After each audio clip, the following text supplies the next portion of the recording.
So, hello everyone. Hope you all are doing good. Today we are going to discuss the question that are what are the 10 questions you need to ask yourself before giving the presentation.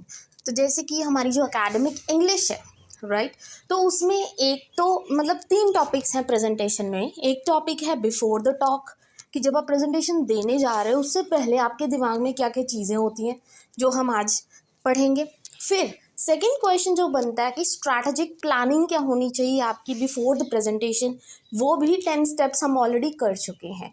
और ये question actual में ये 10 steps है ना सबके, तो हर एक step का 1 मार्क्स है and in the total 10 marks में आपको कोई भी क्वेश्चन पूछा जा सकता है कि बिफोर द टॉक कौन सी 10 चीज़ें हैं जो आप अपने दिमाग में रखोगे. सेकेंड क्वेश्चन बनता है जो मैं ऑलरेडी प्रीवियस वीडियो में करवा चुकी हूँ कि क्या स्ट्रैटेजिक प्लानिंग आप लेके चलोगे before giving the presentation right. एक है ऑन द पोडियम, जब जिस टाइम आप वहाँ पे लेक्चर स्टैंड पे खड़े हो जहाँ पे या स्टेज पे आप खड़े हो ऑन द पोडियम जिसको हम बोलते हैं, तो उस टाइम आप कौन सी चीज़ें ध्यान में रखोगे राइट. तो इसके भी 5 स्टेप्स हैं. फिर ड्यूरिंग द क्वेश्चनिंग कि जिस टाइम आप क्वेश्चन कर रहे हो अपने ऑडियंस को उस टाइम कौन सी 5 या 6 चीज़ें हैं जो आप ध्यान में रखोगे. ये 4 क्वेश्चन डायरेक्ट प्रेजेंटेशन में से बनते हैं जो 10 मार्क्स में आपको पेपर में पूछे जाएंगे राइट. तो एक क्वेश्चन हम ऑलरेडी कंप्लीट कर चुके हैं विद प्रॉपर नोट्स कि क्या स्ट्रैटेजिक प्लानिंग होनी चाहिए. अब हम सेकेंड क्वेश्चन प्रिपेयर करेंगे दैट बिफोर द टॉक कौन सी चीज़ें आपको ध्यान में रखनी है. ठीक है, प्रेजेंटेशन आप देने जा रहे हैं, आपको पता है आपने प्रेजेंटेशन देनी है, तो उससे पहले आप कौन सी चीज़ें ध्यान में रखोगे, कौन सी चीज़ें खुद को क्वेश्चन करोगे. हाँ, अपने दिमाग में वो चीज़ सोचोगे. फर्स्ट इज़ पहला तो आपको पता होना चाहिए what is the audience. What is the audience in the senses, कहने का मतलब कि जैसे आप कोई कंपनी चला रहे हो, आपने कोई प्रोडक्ट बेचना है राइट और आपका कोई फ्रेंड है, अपने ऑडियंस को अपनी फ्रेंड की तरह समझो राइट कि आपने वो प्रोडक्ट बेचना है और आप अपनी पॉसिबल से पॉसिबल हर कोशिश करोगे कि मैं वो प्रोडक्ट को बेचूं. और किस तरीके से आप उस प्रोडक्ट को प्रेजेंट कर रहे हो in front of your friend, बहुत ही कॉन्फिडेंटली आपने बोलना है. वैसे ही आपको ध्यान में रखना है कि जो ऑडियंस है ना वो ऑडियंस आपकी फ्रेंड है और आप प्रेजेंटेशन दे रहे हो, मतलब अपना कोई प्रोडक्ट बेच रहे हो एक तरह से. ठीक है, तो आपको अपना बेस्ट देना उस टाइम पे, तो ये चीज़ ध्यान में रखनी है. So let's read. This is the first question you should ask. Pretend you are an entrepreneur and you have a new product and a friend of yours asks you to present it for his company.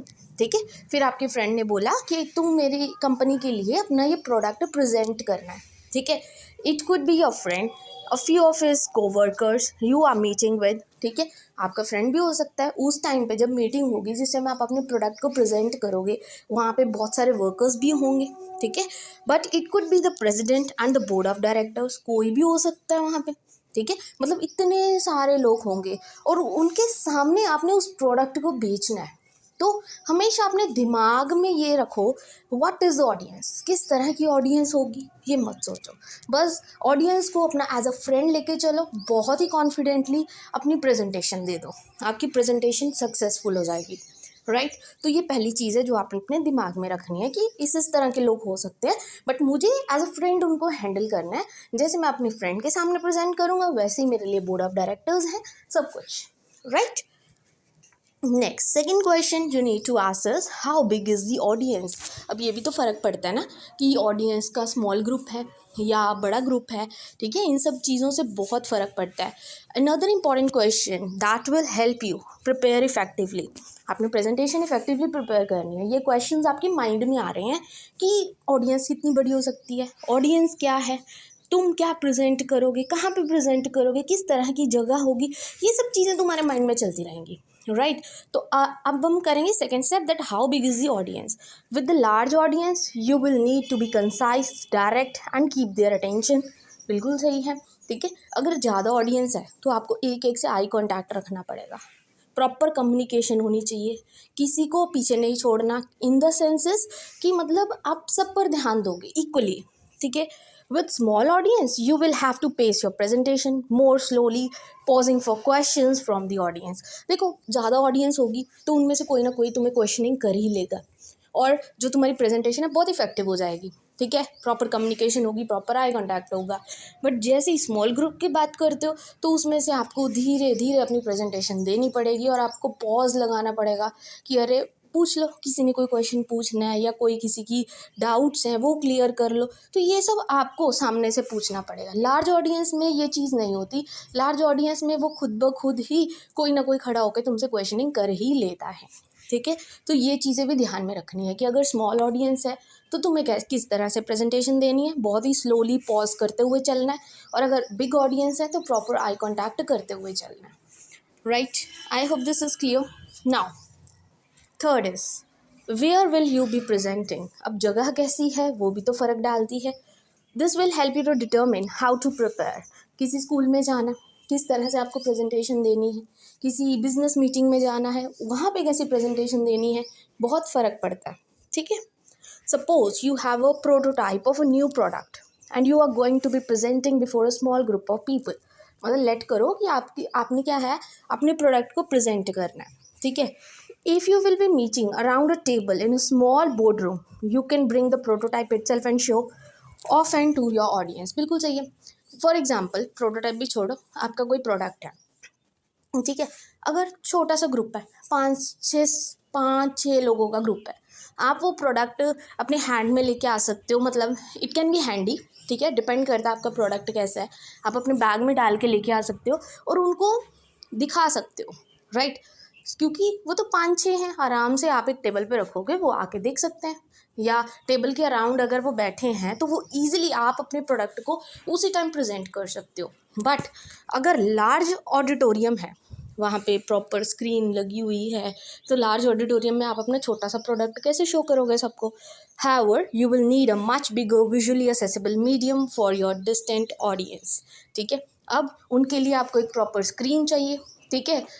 मतलब large group के लिए हमेशा अलग चीज़ें prefer की जाती हैं। Small group है तो आप एज इट इज़ मतलब उनको अपना प्रोडक्ट उनके हाथ में जाके दिखा सकते हो। बट लार्ज ऑडिटोरियम में अगर मीटिंग हो रही है या अपने प्रोडक्ट को आप लॉन्च कर रहे हो या अपने प्रोडक्ट को प्रेजेंट कर रहे हो, कुछ भी हो सकता है, ठीक है। तो उस टाइम पे बहुत सी चीज़ें दिमाग में सोचनी पड़ती हैं कि किस तरह से मैं उस चीज़ को प्रेजेंट करूँ। अब एक एक पर्सन के पास आप जाओगे, 250 से 300 वहाँ पे ऑडियंस है, किस किस को जाके आप दिखाते फिरोगे, आपका तो टाइम इतना वेस्ट हो जाएगा। तो इस तरह से मतलब प्रॉपर स्क्रीन आप लगा सकते हैं जहाँ पे आपका प्रोडक्ट बहुत ही बड़े व्यू में दिखे, ठीक है जी, ताकि सबको आप इजीली वो चीज़ प्रेजेंट कर पाओ। आई होप दिस इज़ क्लियर। तो ये चीज़ें भी ध्यान में रखते हुए चलनी है। Now the fourth question that you need to ask yourself is what material will be available to you. ठीक है, कि आपके पास कौन कौन सा मटेरियल है। देखो पहले तो बेसिक चीज़ें सोच लो। लेट्स से आपके पास पीपीटी रेडी है, ठीक है, जो आप पीपीटी किस में अपनी पेन ड्राइव में लेके आने वाले हो। पीपीटी आपने बोला मैंने पीपीटी तैयार कर ली, चलो जी अब मैं पेन ड्राइव में डाल लेती हूँ और वहाँ पे जाके स्क्रीन पे लगा दूँगी, ठीक है। और you will need to bring a laptop in, या क्या पता आपका मन हो कि आप लैपटॉप लेके जाओ, इट कैन बी एनीथिंग, ठीक है, कि आप क्या प्रेफर करना चाहते हो। तो ये तो बेसिक सी चीज़ें हैं। Will they even have the proper equipment to hook your device up to a projector? अब सोचने वाली ये भी बात है, ठीक है। आप प्रेजेंटेशन देने जा रहे हो, आपको थोड़ी पता वहाँ पे क्या है क्या नहीं, आपने तो प्रेजेंटेशन देनी है। क्या पता आप पेन ड्राइव ले जाओ, उनके पास कोई लैपटॉप ना हो, ठीक है। फिर आप लैपटॉप भी ले जाओ, उनके पास प्रोजेक्टर सही ना हो, क्या पता बिजली चली जाए, क्या पता उनका माइक्रोफोन नहीं चल रहा, ठीक है। तो ये सारी दिक्कतें मतलब तो ध्यान में रखना है। इज़ देयर अ पोडियम और अ स्टेज, वहाँ पे पोडियम है, स्टेज है, कैसे आप मतलब अपनी प्रेजेंटेशन दोगे, ये सभी चीज़ें, सभी क्वेश्चन, सभी डाउट्स आपके माइंड में रहते हैं जब आप एक प्रेजेंटेशन देने जाते हो, right. I hope fourth question is also clear कि क्या होगा आपके दिमाग में। Now the fifth is how long will you have to speak. अब टाइम अलॉट जितना हुआ है उसी अकॉर्डिंग बोलोगे ना, ठीक है, फालतू टाइम तो लोगे नहीं। Critical question that too many people overlook. If your audience is expecting your presentation to last a few minutes and you end up going half an hour, you could bore them to death, ठीक है। मतलब आपकी जो audience है वो सोच रही है कि चलो 15-20 मिनट में इसका प्रेजेंटेशन ख़त्म हो जाएगा तो हम चले जाएंगे, ठीक है। बट आप लगा रहे हो 1.5 से 2.5 घंटे प्रेजेंटेशन देते जा रहे हो, वो तो बेचारे बोर हो जाएंगे, ठीक है. So prepare it of ideal length and practise it until you are confident that you are well within time constraints. ठीक है. तो इसलिए हमेशा इतना मतलब ध्यान रखो कि जो आप प्रेजेंटेशन दे रहे हो ना उतने टाइम में ही हो. 15 मिनट की है तो 15 मिनट के अकॉर्डिंग ही खुद को इतना कॉन्फिडेंट कर लो कि आप 15 मिनट में वो सारी चीज़ अपने ऑडियंस को एक्सप्लेन कर पाओ, और वो भी confidently. Right. Next, practice your talk. तो देखो, प्रैक्टिस करना तो बहुत इंपॉर्टेंट है कि जब भी आप प्रेजेंटेशन देने जाओ उससे पहले अपनी स्पीच को रिहर्सल करते रहो बार बार बोल के, ताकि आप में कॉन्फिडेंस आ जाए. ठीक है जी. ताकि जब आप अपनी ऑडियंस के सामने जाओ बहुत ही कॉन्फिडेंटली जाओ, इससे आपकी पर्सनैलिटी भी इन्हांस होती है. Right. Now the seventh is, will there be a question answer afterwards. कि क्या आपकी प्रेजेंटेशन के बाद, जैसे आपने 15 मिनट में अपनी प्रेजेंटेशन ख़त्म कर दी, क्या उसके बाद आप उनको कुछ क्वेश्चनिंग करना चाहते हो, कोई MCQs पूछना चाहते हो. ठीक है. कुछ क्वेश्चंस क्या अपने तरफ से अपने सेशन में आप ऐड करना चाहते हो. तो ये चीज़ें भी आपको ध्यान में देनी है कि क्या जो मैंने आज टॉपिक उनको प्रेजेंट किया है, क्या उसमें से कुछ इंपॉर्टेंट क्वेश्चंस बन रहे हैं. क्यों ना मैं उनकी थिंकिंग चेक करूं, क्यों ना उनका माइंड चेक करूं कि वो कितने उस time physically and mentally present थे जिस टाइम मैं प्रेजेंटेशन दे रही थी. ठीक है. तो ये सब चीज़ें चेक करनी है आपको. Now eighth is, who else is speaking. ठीक है. This is unlike the other questions. This question won't ruin you if you don't know the answer. Your presentation won't change much based on who else is presenting before or after. You put knowing the answer will help you better understand the dynamics of the event. ठीक है. मतलब इस चीज़ से घबराना नहीं है कि आपसे पहले किसी और की प्रेजेंटेशन है, वो कितना अच्छा प्रेजेंटेशन दे के गया है, या कौन आपके बाद प्रेजेंटेशन देने वाला है, क्या पता उसकी प्रेजेंटेशन बहुत ज़्यादा अच्छी हो. तो ये चीज़ें अपने दिमाग में लेके टेंशन नहीं चलनी है. ठीक है. बहुत ही कॉन्फिडेंटली अपना बेस्ट देना है, चाहे कोई आपके पहले कोई प्रेजेंटेशन दे रहा हो किसी और टॉपिक पे या बाद में कोई presentation they, doesn't matter at all. The thing is कि आपने अपना 100% दिया है. ठीक है. तो ये चीज़ें ध्यान में नहीं रखनी है. Now, the ninth question you ask yourself is, don't just read from the slide. बिल्कुल सही है. ऐसे नहीं है स्लाइड बना लाए और स्लाइड में से ही देख देख के आप बोल रहे हो. वो तो एक तरह से जैसे बुक रीडिंग करते हो वैसे ही स्लाइड रीडिंग हो जाएगी, और इससे क्या आपकी ऑडियंस भी बोर हो जाएगी बिल्कुल ही, कि आप तो पढ़ पढ़ के ही बोल रहे हो तो क्या फ़ायदा. इसलिए स्लाइड होनी चाहिए, हाईलाइटिंग पॉइंट्स कुछ कर लो और उनको लेके अपनी प्रेजेंटेशन दो बहुत ही कॉन्फिडेंटली अपने वर्ड्स में. राइट. तो जिससे आपकी प्रेजेंटेशन बहुत ज़्यादा सक्सेसफुल हो जाएगी. Now the 10th and the last is, don't depend on the technology. ये तो बिल्कुल सही बात है. देखो, टेक्नोलॉजी पे डिपेंडेंट ना रहो.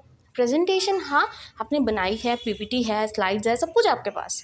ठीक है. पर टेक्नोलॉजी पे डिपेंडेंट मत रहो. अपना भी कॉन्फिडेंस रखो, आपको भी उस टॉपिक का क्लियर होना चाहिए. ऐसे मत सोच के चलो कि मैंने प्रेजेंटेशन बना दी, कोई ना PPT चल ही रही होगी, मैं देख के कुछ हाईलाइट जो पॉइंट्स किए हुए हैं उसकी हेल्प से वहाँ बोल दूंगी जाके. नहीं. ठीक है. क्योंकि कुछ भरोसा नहीं है, बिजली कब चली जाए डजंट नो. ठीक है. Be aware that you don't depend on technology. Technology में फेल, इलेक्ट्रिसिटी में fail, another glitch is that computer may work but the projector may not. So keep backup ready. Carry print outs या hand outs. अपने print outs निकलवा के hand outs अपने साथ लेके जाओ, ताकि बाई चांस अगर बिजली चली जाए, आपका कंप्यूटर काम ना करे, आपकी PPT वर्क ना करे, तो आपके पास कम से कम बैकअप तो होना चाहिए. ठीक है. बेइज्जती वाला काम हो जाएगा वरना. तो ये चीज़ें थोड़ी सी ध्यान में रखने वाली है. ठीक है जी. So this is all about today. I hope ये वीडियो आपके लिए यूज़फुल रही हो, वीडियो अच्छी लगी हो, इन्फॉर्मेटिव हो. Please keep motivating and please don't forget to like and subscribe my channel. Thank you very much.